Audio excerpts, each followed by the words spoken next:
ఏమండి, కోర్టు భలే తీర్పిచ్చిందండి కోడళ్ళందరికీ. అత్తగారి ఇంటి మీద కోళ్ళకి హక్కు లేదు, అత్తగారి ఆస్తి మీద కోళ్ళకి హక్కు లేదు. మరి కొడుకుందా? కొడుక్కి కన్నా కొడుకు కూడా లేదా? కొడుకుంటే కోళ్ళకు ఉన్నట్టే కదా. మరి కోళ్ళకి ఏరేగా కోళ్ళకి లేదు అని పెట్టారేంటి? కోళ్ళకి ఏరేగా ఎవరికీ ఉండదు, కొడుకు వస్తుంది. మనం సంపాదించింది మన బిడ్డలకే, మన కొడుక్కి. అదే కోళ్ళకే వస్తుంది. కోళ్ళకి ఏరేగా రావటం ఏంటి? ఏరేగా లేదని తీర్పు అలా ఇచ్చారేంటి? నాకు అర్థం కాలేదు. కోళ్ళకి ఏరేగా రావటం ఏంటి? ఆయన అత్తగారి ఇల్లు కోళ్ళకే కదా తర్వాత తలంతరమును. అది మళ్ళీ అత్తగారి ఇంట్లో కోళ్ళకి హక్కు లేదు అని మళ్ళీ ఏరేగా పెట్టారేంటి? అంటే మనకి ఇప్పుడైనా ఎప్పుడైనా ఒకటే, అది మనకిష్టం అవుతేనే, మన బిడ్డలకైనా ఇవ్వటం, మన బాగా చూస్తేనే మన బిడ్డలకైనాను. కోర్టు తీర్పు ఇవ్వకముందు ఇప్పుడు కూడా అదే కదా. ఎప్పుడైనాను మన చేతిలో ఉన్నదే పోగొట్టుకుని మనం వాళ్ళ చేతుల్లోంచి మనకు రావాలి అంటే అలాగే అనాథాశ్రమంలో తీసుకెళ్ళి పాడేస్తున్నారు.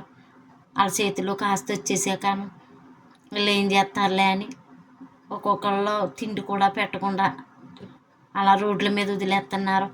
అలాంటి వాళ్ళ కోసం కానీ పెట్టారేమో ఈ తీర్పు. గిని కోళ్ళోటి కొడుకోటి ఏంటండి, వాళ్ళిద్దరూ కలిసి కదా రోడ్డు మీద పాడేస్తున్నారు. కానీ తల్లి తండ్రి ఎవరైనా సరే మనం ఇప్పుడు బాగానే ఉన్నాం కదా అని మొత్తం ఏదున్నా ఆస్తి తక్కువ ఉన్నా ఎక్కువ ఉన్నా ఏదున్నా వాళ్ళ చేతుల్లో మాత్రం పెట్టకూడదండి ఎవరైనా సరే. ఎందుకంటే ఇవాళ బాగున్నాం రేపు బాగోము, ఏమో రేపు ఇవాళ అలా మంచిగానే ఉన్నారు రేపు మంచిగా ఉంటారన్నమాట ఏంటి? వాళ్ళ చేతుల్లోకి మనం వెళ్ళకూడదు. మన కాలు చెయ్య బాగున్నాను సేపు మనకి తర్వాత కూడా మనకంటూ ఏదన్నా ఉండాలి. ఇప్పుడు కష్టపడి సంపాదించింది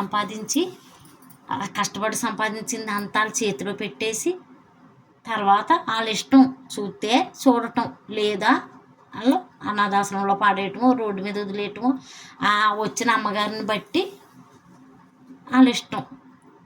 అలా కాకూడదండి. ఎవరు కూడాను చేతులారాను జారబెట్టుకోకండి. జారబెట్టుకున్నాక ఇంకా మన వల్ల కాదు. కొడుకు మంచోడు అయితే కోళ్ళ మంచిది ఉంటుంది, కోళ్ళ మంచిది అయితే కొడుకు మంచోడు ఉంటాడు. ఒక్కొక్కళ్ళు ఇద్దరు మంచోళ్ళు ఉంటే పర్వాలేదు, మన బతుకు బాగానే సాగిపోద్ది. ఆ ఇద్దరు మంచోళ్ళు కాకపోతే అదిగో అలా రోడ్డున పడతాం. ఏమో కోర్టు ఎలా తీర్పిచ్చిందో కానీ ఒక అంతకు మంచిదే ఆ తీర్పు ఇవ్వటం.